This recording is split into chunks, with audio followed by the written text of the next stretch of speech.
Pues sí, sí, bueno, ante todo muchas gracias por, por entrevistarme y tal. Bueno, los nombres de los pájaros es algo que no se acaba nunca, ¿no? Cada pueblo, casi como el que dice, tiene su nombre para cada pájaro.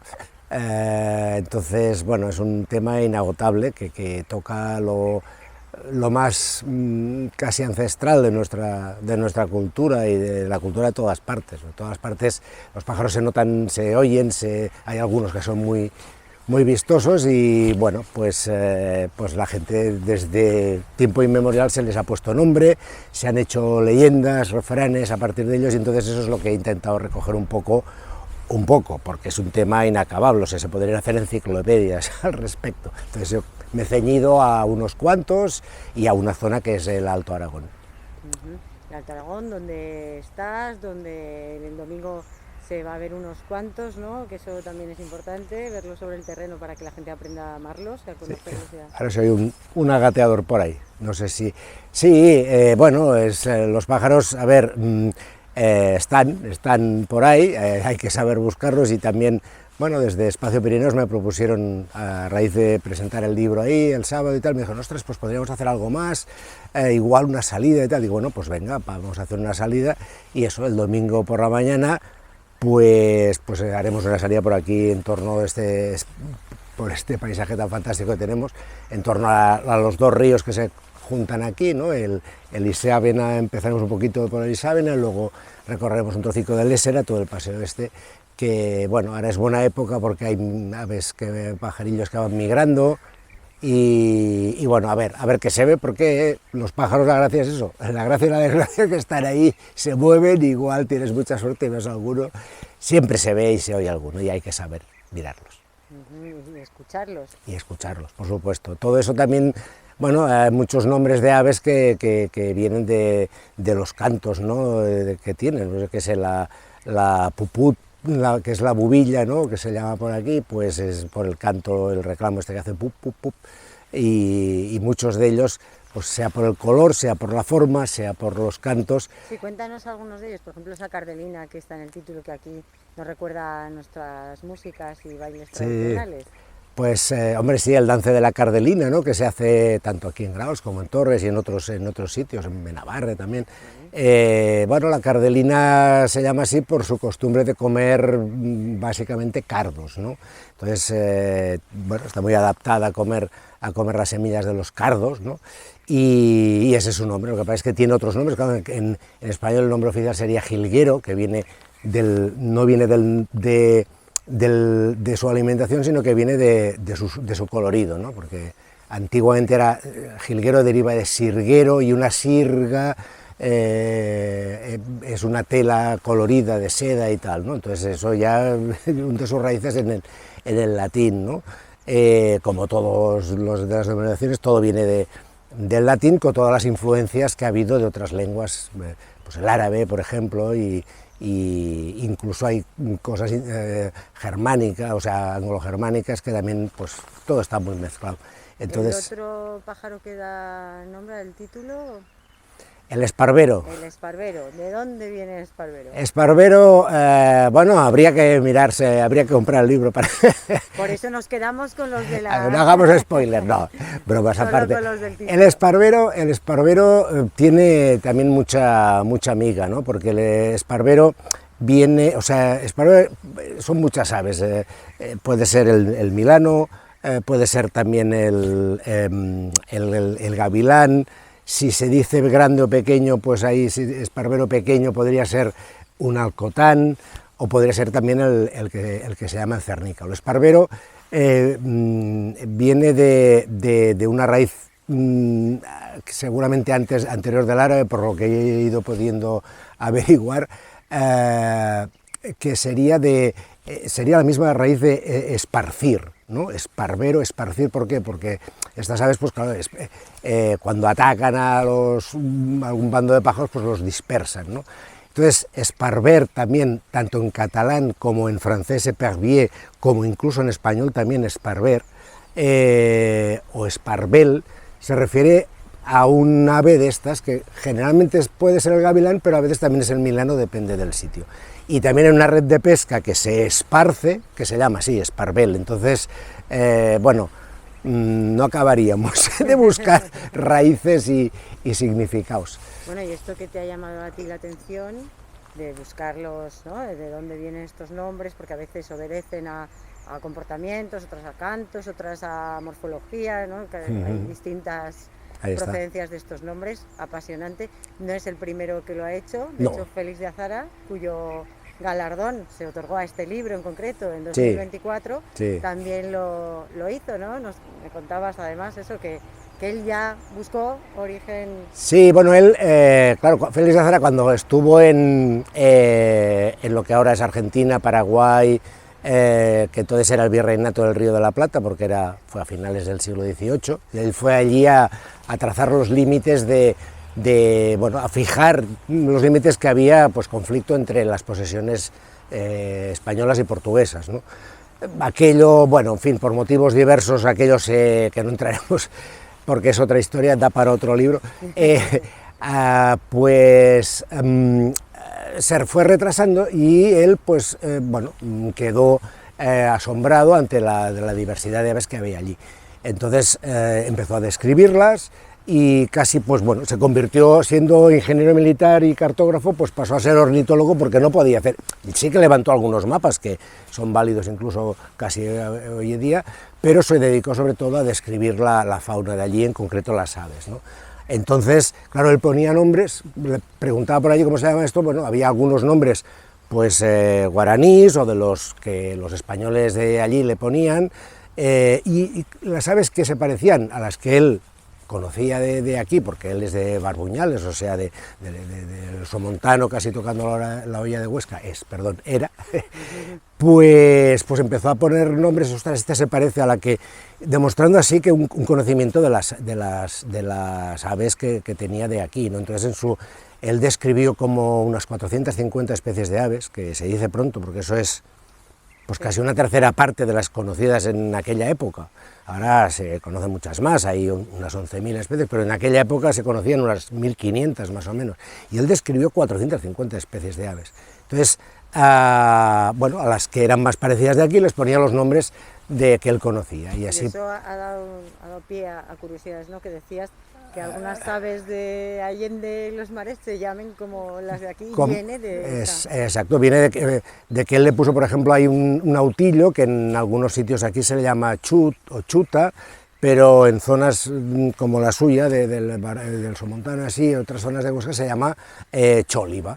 Y entonces él, bueno, pues encontró una que él decía, hombre, se parece, no es el que yo conozco, pero se parece, y le pondré chóliba. Y bueno, pues ahora se llama chóliba en inglés, en alemán, en francés, y en el nombre científico, que es lo más importante, porque los nombres científicos pues aglutinan y claro, es el nombre internacional, ¿no? Se puede llamar como se llama en todos los idiomas, pero desde que el Linneo pues puso los nombres, bueno, luego el problema es que Félix de Azara la pega fue que no siguió al Linneo porque no tenía el suficiente conocimiento naturalístico. No hay que olvidar que él era ingeniero militar, no naturalista, pasó a ser naturalista después, y entonces otros se llevaron el mérito, como ha pasado muchas veces en la historia científica de nuestro país, porque pusieron los nombres según la nomenclatura oficial, binomial esta del Linneo. Entonces alguien puso el nombre de Otus chóliba, ¿por qué? Porque Azara lo había descrito muy bien como chóliba y dijo, bueno, pues chóliba, y ahora se llama chóliba en todo. La correndera también hay uno que una especie de estos que camina por el suelo, por eso se llama correndera, es un bisbita, pues Azara le puso correndera y ahora se llama Antus correndera en el nombre científico, y como unos cuantos. O sea, que dejó ahí su impronta. Y luego, aparte de Félix de Azara, igual hay que nombrar también ese diccionario de Torres del Obispo, ¿no? De Jaime Asensio, que comentábamos que fue un poco el germen, si quieres, ¿no? Bueno, uno de ellos. Yo siempre, los ornitólogos siempre nos hemos preocupado un poco de por qué las aves, los nombres vernáculos y tal. El nombre científico, pues por supuesto es el que prevalece y el que pues nos permite comunicarnos en diferentes idiomas y tal, pero los nombres vernáculos pues siempre porque dan un plus de conocimiento a a lo que es la conducta o la morfología del ave, ¿no? Y entonces, bueno, pues eso siempre me ha interesado, me ha preocupado y he ido buscando y siempre recopilando. Entonces, la cosa empezó, ya lleva desde hace tiempo, ¿no? Pues en Torla, tengo un amigo de Torla que pues siempre me había dicho, él es el del esparvero. El esparvero para mí era el gavilán, resulta que para él era el milano, ¿no? Y a partir de ahí, bueno, pues luego entré en contacto con conocimiento aquí con una persona muy activa de Torres, que es Silvia Ardanui, y entonces ella me pasó el diccionario este de Jaime Asensio, que ahora publica uno más, porque este era uno que había anterior, ¿no? Que había recopilado también junto con los del nombre de Salamero, que también había ido, de Francisco Salamero, que había, bueno, pues hecho un léxico y tal, y entonces ahora, bueno, lo ha ampliado y Jaime Asensio ha sacado un diccionario que hace poco presentó y aquí también en Espacio Pirineos. Y entonces, claro, ahí bueno, nos dimos cuenta que había como unos 40 nombres, 40, 45 nombres de aves, ¿no? Y algunos pues estaban muy claros, otros estaban, bueno, pues no estaban tan claros, porque esto pasa mucho, pues esto yo le llamo aquí así, pues no, esto para mí es asá. Entonces, algunos estaban claras la descripción, otros no tanto. A partir de ahí, pues también Silvia me puso en contacto con una persona con Horacio Chesa, que tengo que citarlo porque es una persona de Torres que conocía pues muchas aves, y entonces ahí pues afinamos algunos nombres más, y entre Torla, Torres, tal, diccionarios y no sé qué, pues se fue pergeñando el libro. Lo que pasa es que, claro, esto te lleva una cosa a la otra, y bueno, y no saca nunca. Algún día dije, tengo que acabarlo esto, porque también... ¿En cuántos tipos de aves lo cerraste más o menos? Salen así en números redondos, un centenar de aves, sí, que son unos 80 nombres. Y dices, 80 nombres, 100 aves, bueno, porque es que un mismo nombre puede designar a más de un ave, igual que un mismo ave, una misma especie de ave se puede llamar distinto. Pero en números redondos son unos 80 nombres y referidos a unas 100 especies. Para hacernos una idea, eso viene a ser casi la mitad de las que serían habituales de la zona. ¿Qué pasa? Que hay algunas que se conocen, son más raras o se diferencian muy poco entre ellas, entonces esas, pues es más difícil que tengan nombre. O yo qué sé, las aves acuáticas, ahora porque tenemos aquí el río, el embalse y tal, pero tradicionalmente, claro, tendrán más nombres de aves acuáticas yo qué sé, en el delta del Ebro o en el Coto de Doñana, por decir algo. Aquí pues las aves acuáticas son un poco, en el libro hay un apartado que es las desconocidas, ¿no? Porque se les conoce poco. Más reciente. Sí, exacto. Por el antes. Cambio claro, Sí. pantano Eso ha hecho que haya más especies que antes no había tanto. Entonces, yo qué sé, especies colonizadoras como ahora la tórtola turca esta que vemos en todas las ciudades, pues esa no tiene nombre, vernáculo. ¿Por qué? Pues porque hasta los años 70 no había por aquí, es una especie que ha venido, ha hecho una expansión natural, entonces pues esa no tiene nombre, digamos, vernáculo, ¿no? Como pueda tener otras que son con más solera. Y de estas 100, muchas con imágenes captadas además por tu hijo, todo un orgullo, supongo. Sí, bueno. Tándem que habéis hecho ahí. Sí, no es la primera vez. Da un plus al libro, ¿no? Porque bueno, muchísima calidad y muchas horas detrás, además lo hablamos con él, ¿no? Sí, bueno, porque hay la exposición también que me propusieron. Sí, bueno, mi hijo Daniel, pues eso es fotoperiodista, ha hecho cosillas tiene algún máster de narrativa visual y estas cosas, y claro, pues por la pesadez de su padre, ¿no? Pues se fue aficionando a las aves y bueno, siempre van por ahí retratándolas y entonces, bueno, a raíz de este libro, ya habíamos hecho algún otro libro anterior donde había imágenes suyas también, y a raíz de este, pues bueno, cuando les propuse también a los de Prames, que también aprovecho para, bueno, pues agradecer la confianza que mostraron para bueno, editar el libro y presentarlo al premio, y con el éxito que ha sido tenerlo, pues bueno, les pareció, bueno, las fotos son de calidad, entonces no todas las fotos, la mayoría del libro son suyas, hay alguna que, bueno, pues no las tiene todas porque es difícil, pero la mayoría son suyas, entonces sí, también es un orgullo, no es aquello porque es mi hijo y tal, sino porque las fotos son de una cierta calidad. Claro, si encima resulta que es mi hijo, pues el goce es doble.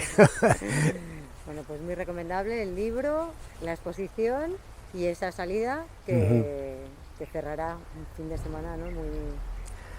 Pues sí, sí. Hombre, sí, eso, el sábado hacemos la presentación, que también querría decir que en la presentación hacemos, bueno, pues, sí, hablando también con Silvia, pues hombre, pues podríamos fomentar un poco el debate, a ver, pues eso, cuanta más gente venga y pueda aportar, ya no es por recopilar más nombres de forma gratuita, ¿no?, sino porque eso enriquece, claro, entonces... para una edición posterior, pues se podría... Bueno, sí, ¿no? o como mínimo saber, ¿no?, entonces... ver que la gente, hicimos una presentación en Torres, ¿no?, entonces había gente que decía, hombre, yo le llamo así, digo, bueno, sí, vale, pero aquí, pero entonces eso enriquece mucho y tendré la suerte y la satisfacción de contar con Carlos González Sanz, que es pues un filólogo y folclorista, ha recopilado muchas pues, leyendas y cuentos de Aragón en general, y es un hombre que, bueno, es una enciclopedia con patas, ahora que no me oye porque es muy modesto, y bueno, pues estaremos, a la par de presentar el libro, él pues también hará, bueno, empezaremos a hacer una charla ahí sobre bueno, pues todo el papel de las aves en la cultura, y piensa que hay nombres de aves, ya no me quiero enrollar, pero que vienen de la tradición griega, o sea, de la tradición griega, porque fueron los primeros que empezaron a escribir de alguna manera, pero eso quiere decir que venía de mucho antes. Entonces hay nombres y leyendas y cuentos de aves extendidas a veces por toda Europa, aquí también, que vienen de tiempo inmemorial. Entonces ahí, bueno, pues da pie para hablar mucho. Yo creo que nos lo vamos a pasar muy bien el sábado por la tarde, de verdad, toda la gente que pueda venir, porque es un tema muy ameno y que no es aquello de decir los nombres y tal, sino que es todo lo que hay detrás y toda la imbricación que hay entre ciencia y cultura, bueno, que es apasionante y que nos da una visión un poco más amplia de la cerrazón que a veces tenemos, ¿no?, de la falta de contacto con la naturaleza. Perfecto, pues muchísimas gracias y enhorabuena por el libro, por el premio. Gracias a ti. Por las fotos de Luis Corral. Muchas gracias.